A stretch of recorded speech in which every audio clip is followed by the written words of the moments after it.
Under a low grey sky on May 10, 1945, the wind swept across the English countryside, carrying with it the distant hum of trucks. Inside those vehicles sat the defeated soldiers of a once mighty army.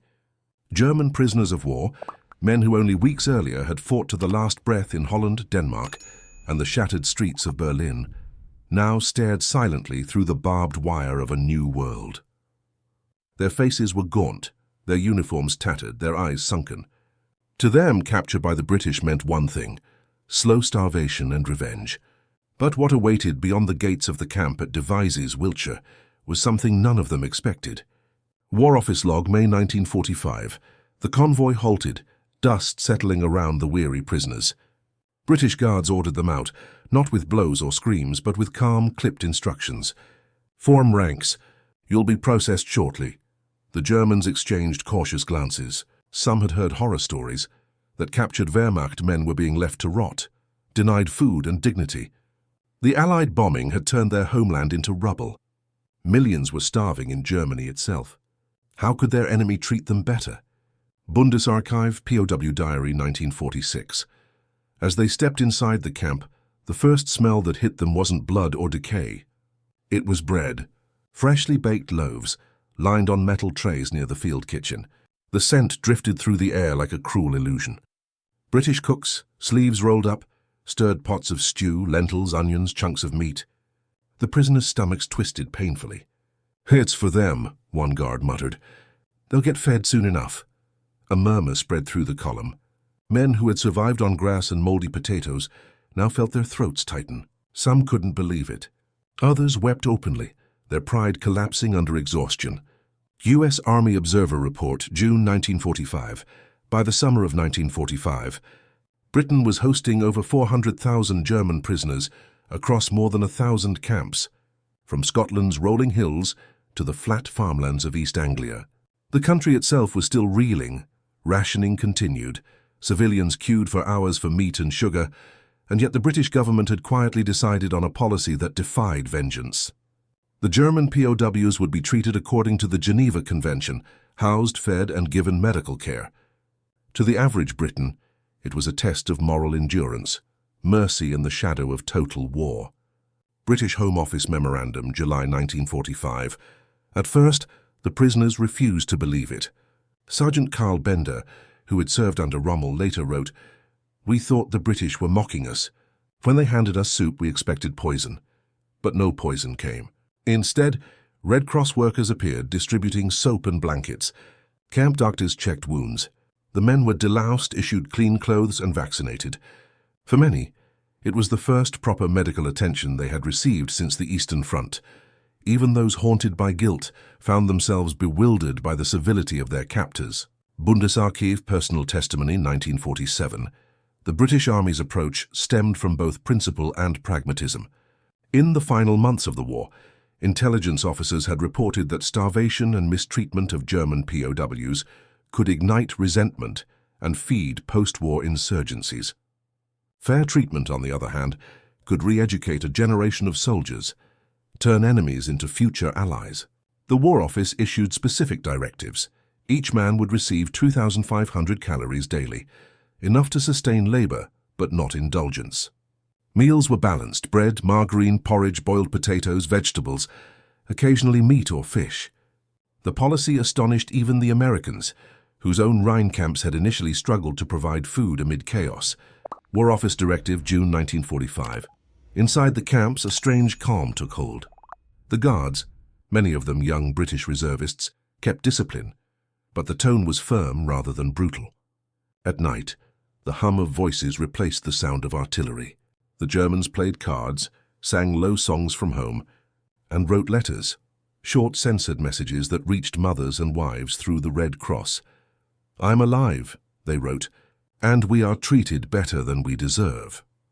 International Red Cross Field Report, August 1945, but not everyone in Britain approved. Newspapers carried bitter letters from war widows who questioned why the men who had bombed London were eating government food while their children went without. In Parliament, debates erupted over the cost of maintaining the camps. Yet Prime Minister Attlee's administration held firm. "Our strength," one minister declared, lies not only in arms but in our humanity. The gesture was not lost on the German prisoners. Some later said it was the moment they began to see the British not as conquerors, but as something else entirely. Men capable of mercy even in victory. Hansard Parliamentary Record, Sept. 1945. Still, hunger lingered in their minds. Even with fair rations, many POWs had been starving for months before capture. Their bodies devoured each calorie like fire consumes oil. Camp doctors documented cases of hunger madness, where men hoarded crusts of bread under their bunks out of sheer habit. British officers, recognizing this, implemented a program of gradual rehabilitation: small meals, steady work, fresh air. By autumn, many prisoners were laboring on farms, repairing fences, harvesting crops. For every bale of hay lifted, a bit of trust returned between former enemies. Ministry of Agriculture report, Oct. 1945. The sight was surreal. German soldiers, once feared across Europe, now working shoulder to shoulder with British farmers under open skies. Some even shared tea breaks, clumsy smiles, a few words of English. "They are men like us," said one farmer from Yorkshire. "They've lost everything. Feeding them costs less than hatred." Yorkshire Agricultural Journal, 1946. Yet beneath the surface of compassion lay a deeper calculation. British policymakers saw the POW camps as classrooms, not of punishment, but of transformation. German officers were screened for Nazi ideology. Those with hardline beliefs were separated and re-educated through lectures and films, exposing the regime's crimes. Younger soldiers were given books, English grammar, history, ethics. For many, it was their first encounter with open democracy, free press and self-criticism. Psychological Warfare Division Report, 1946. Slowly, the British system began to reshape minds. Captured officers who once dismissed democracy as weakness now wrote in their journals about discipline without cruelty. The generosity of their captors became a weapon of quiet persuasion, a moral victory over Nazism itself. But the transformation wasn't complete, not yet. For while the camps grew calmer, rumors began to spread of what awaited these men when they were finally repatriated. A homeland in ruins, divided by occupation zones, and a world that might not forgive them. Bundesarchiv Prisoner Memoir, 1947. As the nights grew colder and Christmas approached, German POWs lined up for rations beneath strings of dim lamps. The British cooks served them the same stew they ate themselves, without distinction.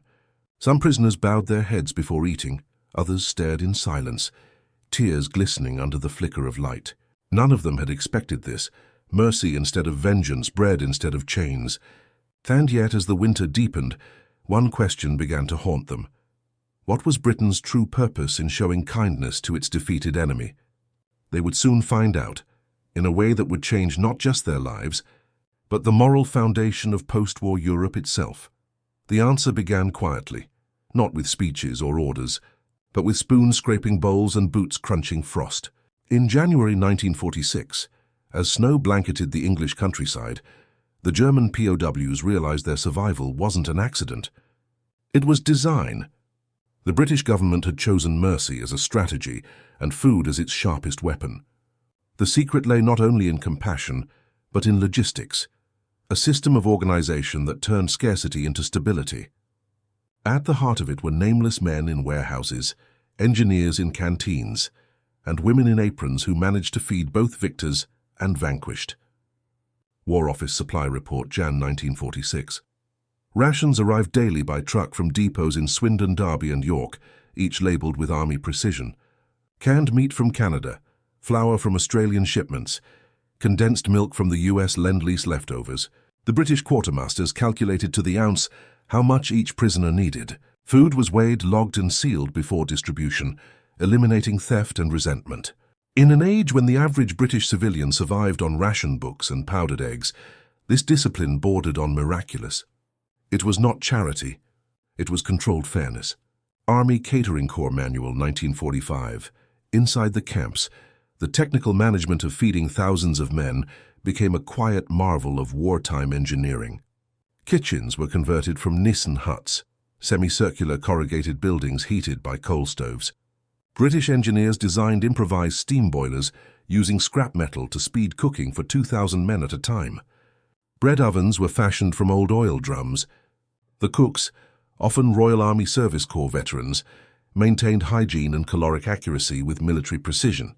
The system worked so efficiently that, by mid-1946, Red Cross inspectors recorded that British POW camps exhibit higher sanitary and nutritional standards than civilian relief centres in Germany itself. International Red Cross Report, 1946. But food was only the surface of Britain's soft re-education. Behind it lay a psychological strategy, stability before ideology. British intelligence understood that starving men could not learn, reflect or change, so they rebuilt them first body by body. Then came the second phase, the battle for the mind. Officers from the political warfare executive introduced films documenting the liberation of concentration camps. At first, prisoners refused to watch, claiming propaganda. But the British persisted, showing the footage again and again. Some turned away. Others broke down in tears. The silence afterward was heavier than any sermon. Psychological Warfare Division notes, Feb 1946. Meanwhile, education programs expanded. Engineers among the POWs were recruited to repair camp machinery or teach vocational classes. One group in Norfolk built working radios from spare parts, used to broadcast BBC News summaries, a monitored but symbolic gesture of trust. British captains like Harold Smith encouraged reading groups and sports leagues to restore morale. Football matches became ritual. They gave the camps rhythm, a sense of humanity. They no longer stared at the ground, Smith later recalled. They began to look up. Captain H. Smith Diary, Mar 1946. As the months passed, a strange respect began to grow between guards and prisoners. The lines of hatred blurred. Many British sentries were barely older than the men they guarded, boys who'd lost brothers to the Blitz, but still shared cigarettes through the wire. One corporal remembered how a German mechanic helped him fix a broken truck engine during ration delivery. "He saved me a day's work," he said, "so I brought him extra tea." Acts like that, small and unnoticed, built a quiet bridge of decency. Imperial War Museum Oral History, 1947. Still, discipline remained strict. Escape attempts were rare but not unknown. The British response, however, was calculated calm. No beatings, only extended confinement and loss of privileges. "We will not descend to their methods," one camp commander noted after catching an escapee. "Our strength is restraint." Camp Commandant's log, 46. That philosophy became the moral backbone of Britain's POW policy. Mercy as demonstration of superiority, fairness as political power. The German prisoners began to feel the effect internally. Their initial shame turned to gratitude, then to introspection. Sergeant Erich Vogt, once a proud Panzer crewman, wrote in his journal, "Here they feed us better than our officers did. Here I began to understand what civilization means." British interrogators noted similar shifts in attitude during debriefings. Nazi slogans faded from conversation, replaced by questions about democracy, industry, and rebuilding. Interrogation Summary, 1946. Behind this transformation stood not generals but ordinary civilians. British women, many widowed by the war, worked in kitchens or clerical offices managing the camps. Their professionalism left an impression on the Germans, who were used to female subservience under Nazi ideology. One prisoner later wrote, "The British women frightened us more than their soldiers. They were efficient, proud, and unafraid." That realization planted seeds for a cultural awakening among the POWs, one that would later influence West Germany's post-war social reforms. Bundesarchiv Oral Memoirs, 1948. The fairness extended beyond the fence. The Ministry of Agriculture, desperate for labor, introduced the Work and Learn program. Thousands of German POWs were deployed to British farms, railways, and reconstruction sites. They repaired bombed houses, cleared debris, and helped harvest food for the same nation that had defeated them. Payment came in small wages or cigarettes, but the greater reward was dignity. British overseers often ate alongside them in the fields, blurring the line between enemy and worker. "I realized I was building, not destroying," recalled one prisoner who later became an architect in Munich. Agricultural Labor Report, 1947. In technical terms, the program was a triumph of logistics. The Royal Engineers designed mobile kitchens, washing stations, and medical tents that followed work detachments. Each unit carried standardized toolkits, allowing POW labor to be integrated into local projects with minimal oversight. This innovation, the portable labor cell, would later inspire NATO engineering protocols for multinational operations. Engineering Corps Study, 1948. Yet beneath the success, moral tension persisted. Some British families resented the sight of German laborers walking freely in villages. "Why should they eat white bread when my children eat brown?" asked one mother in a letter to the Times. The government responded with transparency. Every ration allocated to POWs was accounted for publicly, reinforcing that fairness wasn't favoritism, it was discipline in action. The Times Letters Archive, 1946. In the camps themselves, life began to mirror peacetime. Choirs were formed, plays performed, and religious services held in multiple denominations. British chaplains and German pastors often shared pulpits. "We are all exiles," one chaplain said during Easter Mass, his voice trembling. "But we have the power to end exile in our hearts." Army Chaplaincy Report, April 1946. For many German prisoners, it was the first time faith felt like reconciliation rather than command. Still, the question lingered. Why such mercy? Was it pure morality or strategic foresight? The truth lay in both. Britain, exhausted yet unbroken, saw the future. Europe would have to rebuild together. A humiliated, vengeful Germany would be a seed of another war. A humbled but respected Germany could be an ally. Feeding the prisoners was feeding stability itself. Foreign Office Memo, May 1946. By late 1946, evidence of success was measurable. Discipline incidents had dropped by half. Literacy classes were full. Red Cross surveys found rising morale. And most remarkably, desertions among German POWs offered parole work programs were nearly non-existent. They didn't want to flee. They wanted to learn, to stay. Red Cross Statistical Report Dec 1946, but change came at a cost. Each sack of flour for the prisoners meant one less loaf for British civilians. By early 1947, as harsh winters struck Europe, resentment began to boil again. Newspapers headlined shortages, and politicians demanded reductions in POW rations. The War Office hesitated. To cut food now might undo everything achieved. Still, the pressure mounted. On February 13, 1947, the government made its fateful decision. The first large-scale repatriation of German POWs would begin. War Office announcement, Feb 1947. Trucks lined up outside the camps once more, just as they had 2 years before. The men who boarded them were no longer starving soldiers. They were changed men, heavier, calmer, carrying English books in their packs and strange affection in their hearts.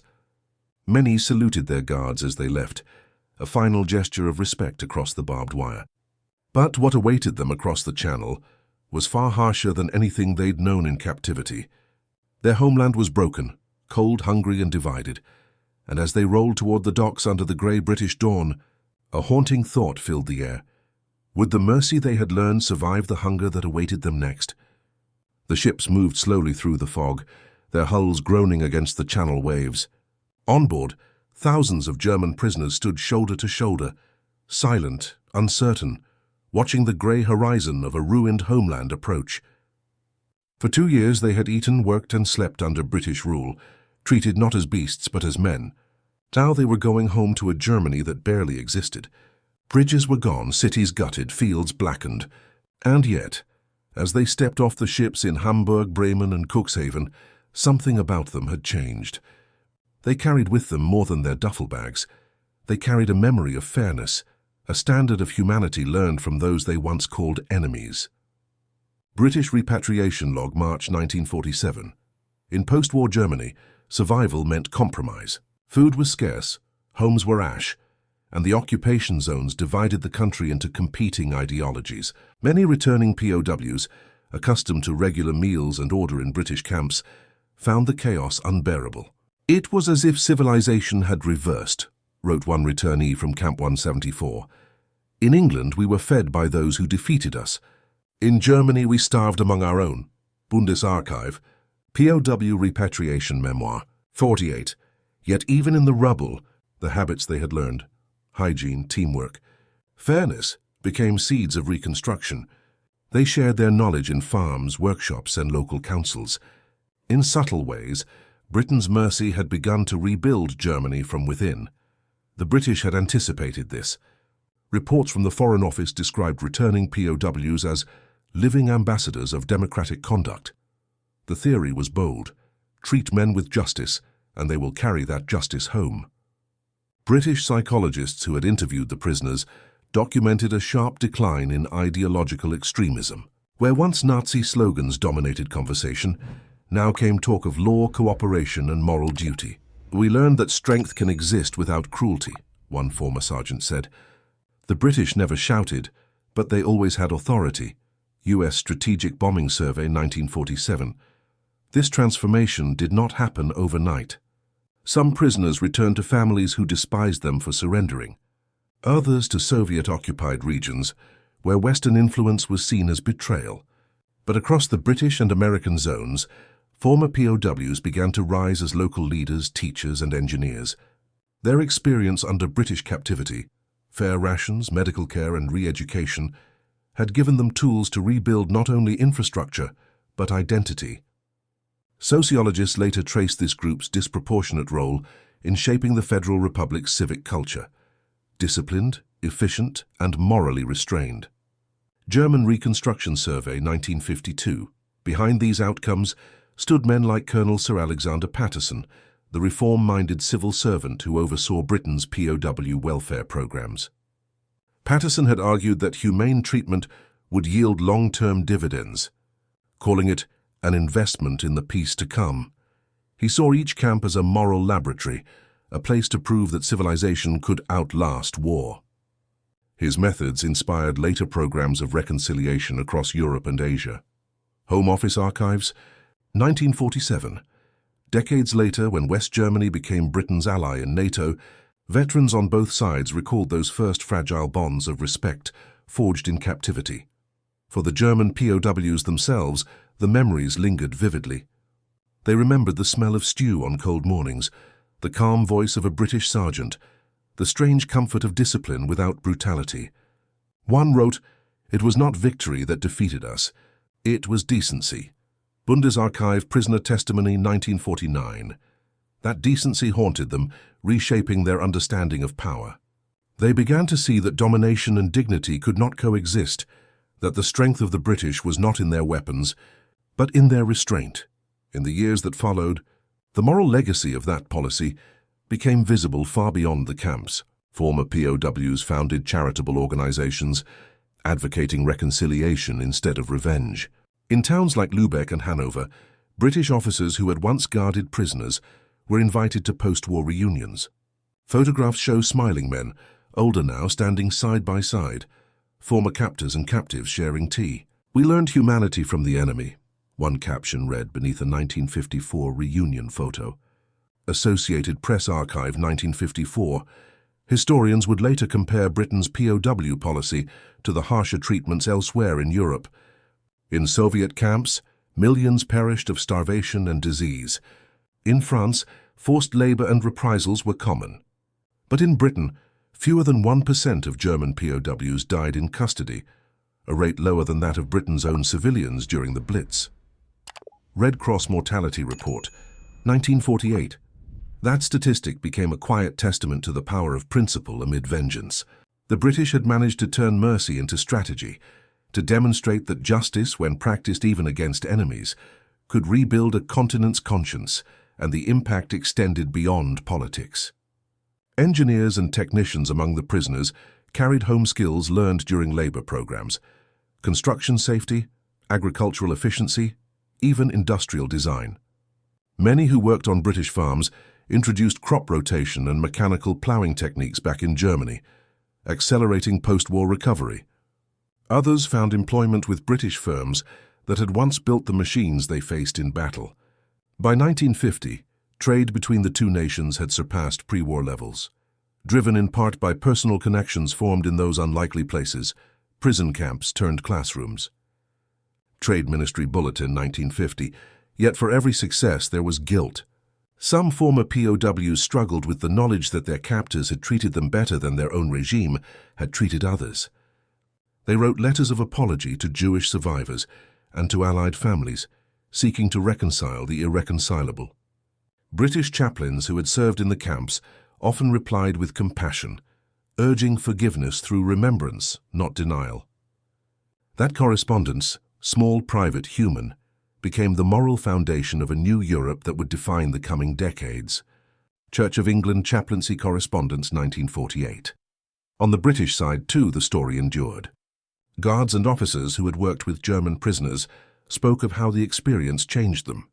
"We expected monsters," said one lieutenant, "but we found broken boys." Many veterans later joined peace organizations or supported reconciliation movements. The act of showing mercy had transformed the victors as much as the defeated. Britain's self-image, stoic, fair, disciplined, found living proof in the way it handled its enemies. Veterans Affairs Oral History, 1953. By the early 1950s, the last German POWs had been repatriated and most camps dismantled. Grass grew over the old barbed wire. Nice huts rusted away, leaving only concrete foundations and faint memories. Yet in the collective conscience of Europe, those camps remained, not as prisons but as symbols of restraint. When the Cold War deepened, British commanders cited the POW experience as evidence that moral strength could outlast ideology. It was a quiet legacy, but one that shaped the diplomatic tone of a generation. Foreign Office Historical Review, 1956. And for the men who once feared starvation in those first dark days of 1945, the irony was profound. They had been captured expecting punishment, humiliation, and hunger. Instead, they discovered order, bread, and the strange kindness of their conquerors. That memory would outlive the barbed wire, outlast the rubble, and pass into the conscience of nations. One former POW, reflecting decades later, summarized it best in a letter to his British Guard. "You fed us when the world starved us. You forgave us when we could not forgive ourselves. And because of that, we rebuilt differently." Private Letter, 1971, dramatized. In the end, the British victory was not just military, it was moral. For in the ruins of war, where hatred might have been justified, they chose discipline over vengeance, fairness over fury, and that choice did more than feed the defeated. It redefined what victory itself meant in the modern age. In modern war, mercy is not weakness. It is power, the kind that endures long after the guns have gone silent.